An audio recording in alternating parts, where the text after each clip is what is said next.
Mesdames et messieurs, bonsoir. Vous êtes bien sur Sahel TV. Tout de suite, les principaux titres de ce journal.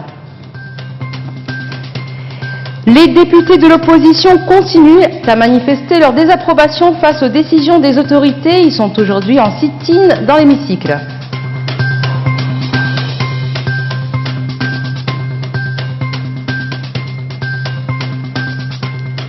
Finalement, un troisième tour aura bien lieu dans les circonscriptions d'Arafat et d'Elmina. La décision de la Cour suprême est tombée aujourd'hui.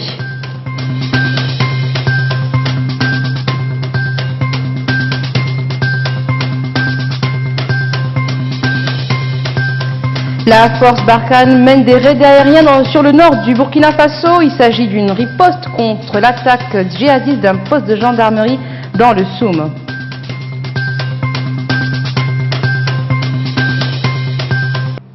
Mesdames et messieurs, bonsoir. Le président de l'Union pour la République critique l'émirat du Qatar sur Twitter.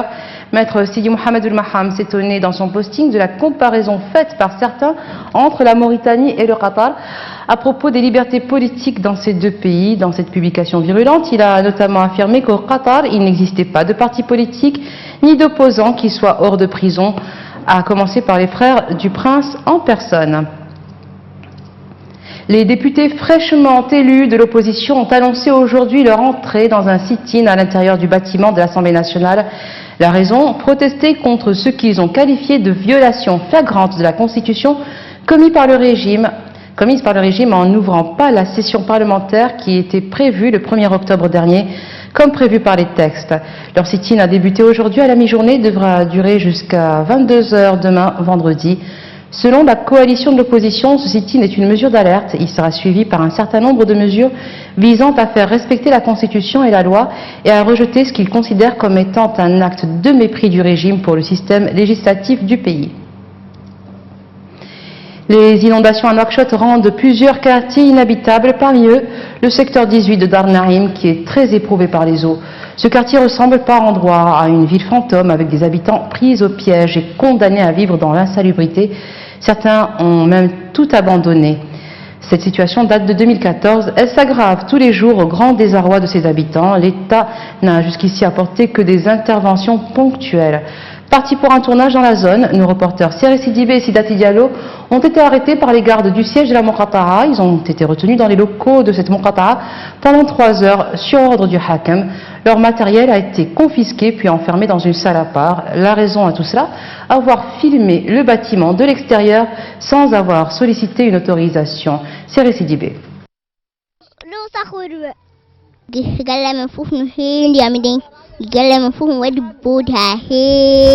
Ces petites filles se plaignent de la présence des eaux dans leur habitation. L'enfance, c'est l'insouciance, c'est encore l'innocence, a-t-on l'habitude de dire. Nous sommes dans le secteur 18 de Dar Naïm. C'est un quartier très éprouvé par les inondations. L'eau y est intarissable. Elle est là depuis des années. Certains parlent de 5 à 7 ans. 3 ans que cette eau-là n'est pas diminuée ici. On souffre et on sacrifie de cette eau-là. Il y a des moustiques, il y a des gens qui sont malades, il y a le diarrhée et tout. Ça fait 3 ans que cette eau stagne ici. Aidez-nous s'il vous plaît, on en a besoin. Tous nos enfants en sont malades. Les habitants n'en peuvent plus. Certains ont abandonné leur maison à cause des eaux. C'était l'économie de toute une vie qu'ils avaient investie ici. Plus grave encore, les habitants se plaignent de l'humidité, des moustiques et autres insectes qui ont eu raison de la santé de leurs enfants. Ces populations en appellent à la bienveillance du président de la République Mohamed Ould Abdelaziz pour les sortir de cette insalubrité ambiante. Vraiment, on vit comme ça parce qu'on respire, mais au fond, on ne vit plus. Vraiment, c'est du n'importe quoi. On est fatigué, on demande de l'aide. On demande de l'aide. Parce que des fois, notre maire, on ne sait pas, peut-être il n'est pas au courant. Ou bien il n'a pas fait son boulot, ou je ne sais pas. Ou Dar Naïm, il n'y a pas de maire. Des fois, on pose plein de questions, mais on n'obtient jamais de réponse.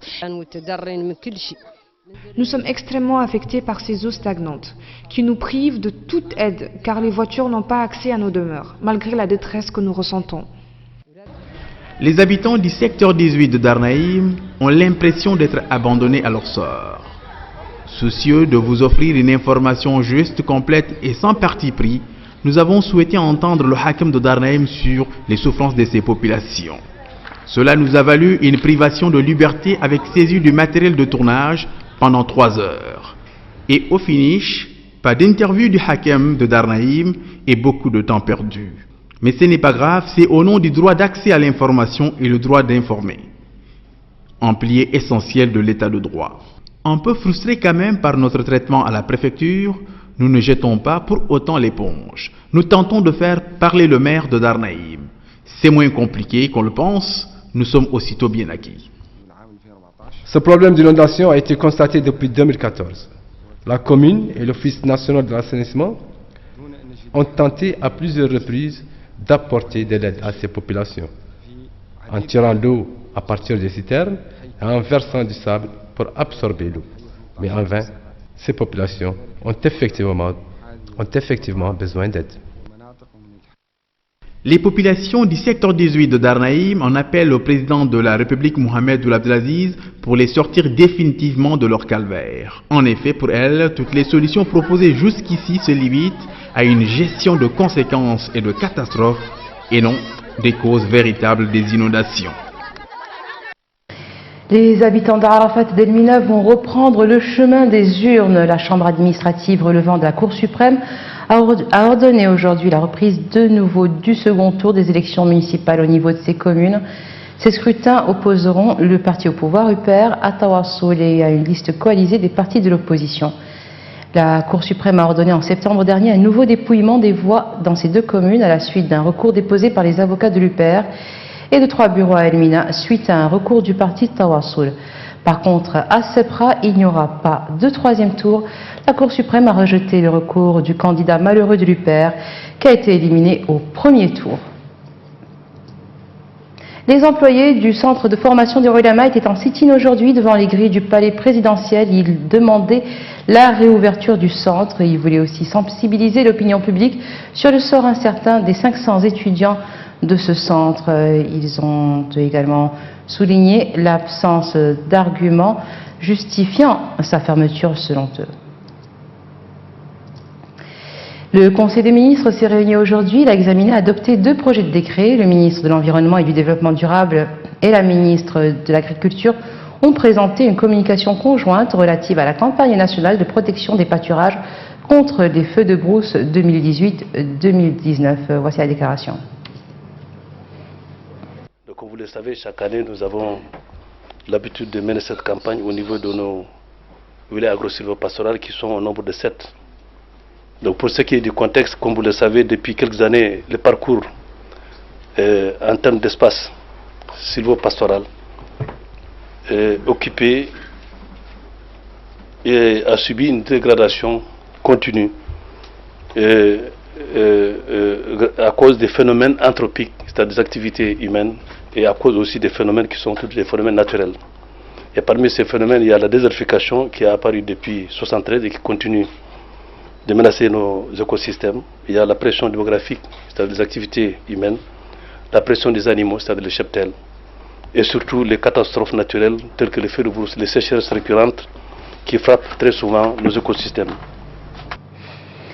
Le ministère de l'Habitat, de l'Urbanisme et de l'Aménagement du Territoire a organisé un atelier aujourd'hui. Le thème de cet atelier est la sédentarisation des populations rurales. Quelle stratégie d'encadrement et d'aménagement du territoire? Le directeur général de l'aménagement du territoire et d'action régionale a indiqué que cet atelier entre dans le cadre de la sensibilisation des populations sur la sédentarisation. Nous l'écoutons. La préparation du schéma national d'aménagement du territoire que la direction d'aménagement du territoire doit préparer a initié les monographies régionales de toutes les wilayas. Ces monographies contiennent les données exhaustives de toutes les régions et des muqata'a et des communes à l'intérieur de chaque wilaya. Ces monographies ont déjà été finies, les rapports finaux ont été remis et dans ce cadre, la direction a commencé à les vulgariser auprès de chaque wilaya par des ateliers. Et c'est dans ce cadre que cet atelier a été organisé pour qui concerne la sédentarisation du milieu rural et sa problématique et les stratégies à mettre en place pour y remédier. Donc, et cet atelier de la sédentarisation et les monographies doivent servir d'intrant au futur SNAT schéma national d'aménagement du territoire qui sera élaboré au sein de la direction d'aménagement du territoire. Et nous rejoignons maintenant Hamallah Diagana qui nous fera le point sur l'économie nationale et internationale.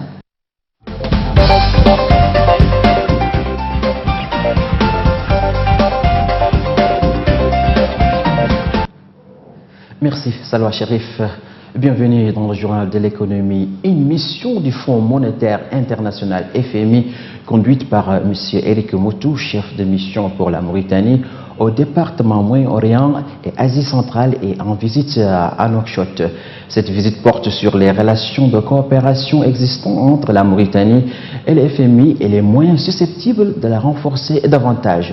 La mission félicite les autorités mauritaniennes pour les politiques économiques touchant les domaines du budget, des investissements publics, des politiques monétaires, du contrôle bancaire dans le respect des grands équilibres macroéconomiques malgré un environnement international défavorable. Outre les sujets évoqués sont portés sur l'identification du délai de l'organisation de la 10e revue de programme de coopération entre la Mauritanie et le FMI. Elle aura lieu d'ici au mois de décembre. Au cours d'une réunion aujourd'hui à Nouakchott, le président de l'Union nationale du patronat mauritanien et l'ambassadeur de la République algérienne démocratique et populaire accrédité en Mauritanie ont examiné les opportunités de coopération et les perspectives de développement de renforcement entre les organisations patronales mauritaniennes et leurs homologues algériennes ainsi que les moyens de renforcer leur partenariat dans les domaines commercial et économiques. Les deux parties ont également convenu de renforcer la coopération entre les organisations patronales des deux pays, renforçant ainsi l'intégralité et la coopération mutuelle. La Mauritanie a décidé de procéder à l'attribution de nouvelles licences pour l'établissement et l'exploitation de réseaux et services de communication électronique en vue de fournir des services de communication électronique mobile de 2e, 3e et 4e génération ouverts au public. Les licences seront attribuées dans le cadre d'un appel d'offres conformément aux dispositions légales et réglementaires en vigueur. Deux types de licences sont visés par cet appel d'offres. Des licences dites 4G permettant d'utiliser les technologies de 4G pour la fourniture de services de communication électronique au profit des opérateurs détenteurs de licences 2G et 3G en Mauritanie. Une licence dite 2G, 3G, 4G à un nouvel opérateur lui permettant d'utiliser les technologies 2 et 3, 4G pour la fourniture de services de communication électronique en Mauritanie. Les économies de l'Afrique subsaharienne devraient enregistrer un taux de croissance moins de 2,7% en 2018, soit une légère hausse par rapport à 2017 de 2,3% selon le rapport semestriel de la Banque mondiale qui analyse la conjoncture économique africaine. Ces économies se trouvent actuellement dans une dynamique de rétrécissement mais à un rythme plus lent que prévu, souligne le rapport semestriel de la Banque mondiale. Ce ralentissement de la reprise en Afrique subsaharienne par rapport aux prévisions du début de l'année s'explique par la modeste performance des trois plus grandes économies de la région. En effet, la baisse de la production pétrolière en Angola et au Nigeria a neutralisé la hausse des prix du pétrole, alors qu'en Afrique du Sud, la faible croissance de la consommation des ménages a été exacerbée par la contraction de l'activité agricole. Ailleurs, la croissance reste globalement stable. Plusieurs pays d'Afrique centrale, exportateurs de pétrole, ont bénéficié de la hausse des prix et de l'augmentation de la production pétrolière. Et puis la pauvreté touche 40% de la population des pays du G5 Sahel, a déclaré le ministre mauritanien de l'économie et des finances Mokhtar Ould Diaye lors d'une rencontre régionale mardi à Nouakchott. Le niveau de l'insécurité alimentaire se situe entre 10 et 15% dans ces pays au moment où la large propagation de l'analphabétisme les empêche de tirer profit du dividende démographique, a ajouté Oudiaï dans son discours d'ouverture d'un atelier de restitution de l'étude diagnostique des potentialités de production agricole, animalière et halieutique des États du G5 Sahel. La fin de ce journal d'économie, retour à Salwa Chérif.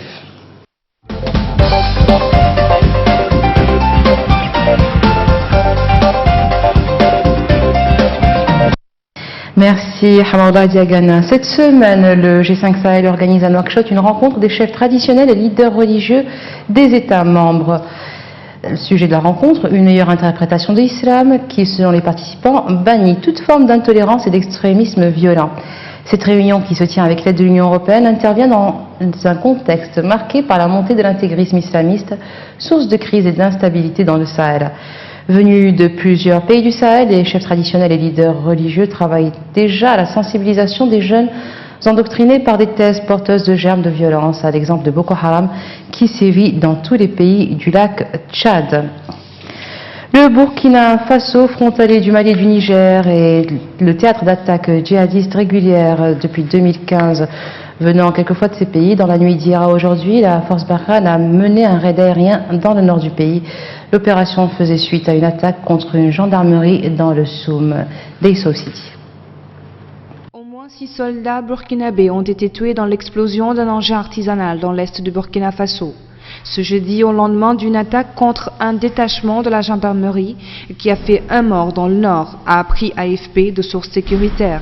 Une autre source sécuritaire a confirmé le bilan, précisant que 3 blessés dans un état critique ont été transférés à Fadangorma, chef-lieu de la région de l'Est, pour être évacués vers la capitale Ouagadougou. Une opération de ratissage est en cours, a-t-elle indiqué. Mercredi soir, un gendarme avait été tué et un autre blessé à la jambe dans une attaque contre un détachement de la gendarmerie à Inata, dans le nord du pays, où 3 personnes, un Indien, un Sud-Africain et un Burkinabé, avaient été enlevées fin septembre. Le Burkina Faso, frontalier du Mali et du Niger, est le théâtre d'attaques djihadistes régulières depuis le premier trimestre 2015. Le nord et l'est du pays sont particulièrement touchés et Ouagadougou a été frappé à 3 reprises. Selon un bilan officiel, les attaques islamistes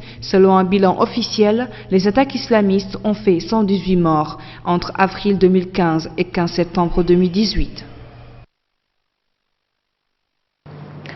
Le secrétaire général de l'ONU, Antonio Guterres, a demandé au Conseil de sécurité de prolonger d'1 an le mandat de la force de paix MINUSO Sahara occidental afin de soutenir la reprise de négociations politiques début décembre à Genève. Le Maroc et le Front Polisario ont accepté de participer à ces discussions préliminaires. Antonio Guterres se dit confiant sur les réponses encore attendues de l'Algérie et de la Mauritanie, les 2 autres invités à la table ronde qui sera organisée à Genève. La disparition à Istanbul du journaliste et éditorialiste saoudien Jamal Khashoggi a donné lieu à la convocation de l'ambassadeur saoudien par le vice-ministre turc des Affaires étrangères. Avant cette rencontre diplomatique, Ankara et Riyad avaient donné des versions contradictoires sur les circonstances de cette disparition. Riyad avait pour sa part affirmé via l'agence officielle de presse saoudienne que l'intéressé avait quitté les locaux de la mission diplomatique. Le consulat général d'Arabie Saoudite à Istanbul effectue les procédures de suivi et la coordination avec les autorités locales turques pour découvrir les circonstances de la disparition du journaliste après qu'il ait quitté le bâtiment du consulat. Selon un communiqué publié par l'agence officielle de presse saoudienne, ce communiqué ne donne pas davantage de détails. La justice américaine a annoncé aujourd'hui la mise en examen de 7 agents présumés du renseignement militaire russe dans le cadre d'une campagne mondiale de cyberattaques, campagne attribuée au Kremlin et dénoncée par plusieurs pays occidentaux, dont le Canada, les Pays-Bas et le Royaume-Uni. Les 7 agents sont poursuivis par les États-Unis pour avoir piraté des sites d'instances sportives internationales, dont l'Agence mondiale antidopage, le Comité international olympique, les fédérations internationales de football et d'athlétisme, où le tribunal arbitral du sport ainsi que plus d'une trentaine d'instances nationales dont les agences antidopage canadiennes et américaines. Et ils ont aussi visé le groupe américain Westinghouse qui fournit notamment du combustible nucléaire aux centrales ukrainiennes. Et voilà, ce sera tout pour aujourd'hui. Tout de suite, un rappel des titres. Les députés de l'opposition continuent à manifester leur désapprobation face aux décisions des autorités. Ils sont aujourd'hui en sit-in dans l'hémicycle.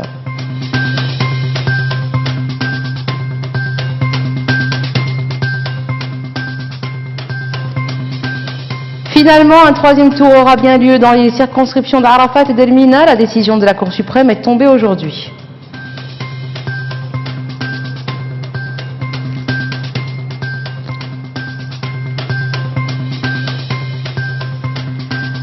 La force Barkhane mène des raids aériens dans le nord du Burkina Faso. Il s'agit d'une riposte contre l'attaque djihadiste d'un poste de gendarmerie dans le Soum.